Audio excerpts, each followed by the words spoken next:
Hello guys, কেমন আছো সবাই? আশা করি সবাই ভালো আছো। আমিও ভালো আছি। তো দেখো, তোমাদেরকে তো বলেছিলাম আমার বাবার শরীরটা খুব খারাপ ছিল।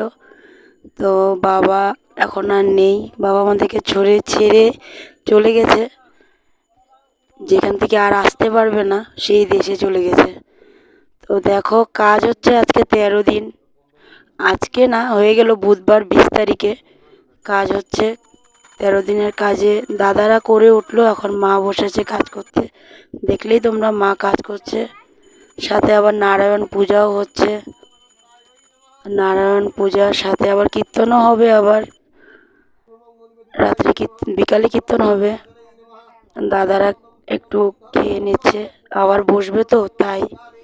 আমার না গলাটা খুব একটা ভালো না, আমার সর্দি হয়েছে, তার জন্য আর কি আওয়াজটা একটু এরকম, অ্যাডজাস্ট করে নিও তোমরা। তো দেখো, আমার দুই ছেলে দাদুকে ছাতি দিচ্ছে।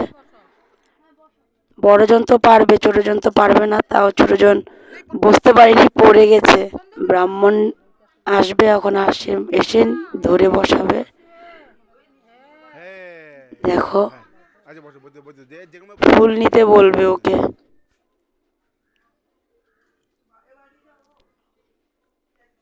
দেখো, এখনো নেয়নি, দিবে। ওরা কি কি বলছে আর কি। আমার শরীরটা খুব একটা খারাপ গো, খুব কাশি হচ্ছে, বলতে পারছি না, আটকে আটকে যাচ্ছি বলতে বলতে।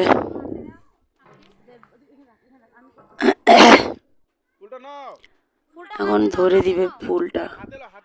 বাবাকে ছাতিটা এসে দিচ্ছে, ছাতিটাতে একটু ফুল টুল দিয়ে তারপরে দিয়ে দিবে। আমি ওই দিনই আসছি, বুধবার ছিল ওই দিনই আমি আসছি। আগে আসতে পারিনি, শরীরটা খুব খারাপ ছিল। তাই আমি কাজটা ঘরেই করেছি, শ্বশুর বাড়িতে করেছি, এখানে করিনি।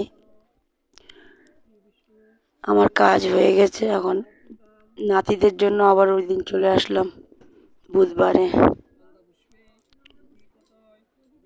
ওইদিকে আবার পূজা হচ্ছে, নারায়ণ পূজা হচ্ছে, দেখেছিলে তোমরা একটু আগেই, নারায়ণ পূজা হচ্ছিল।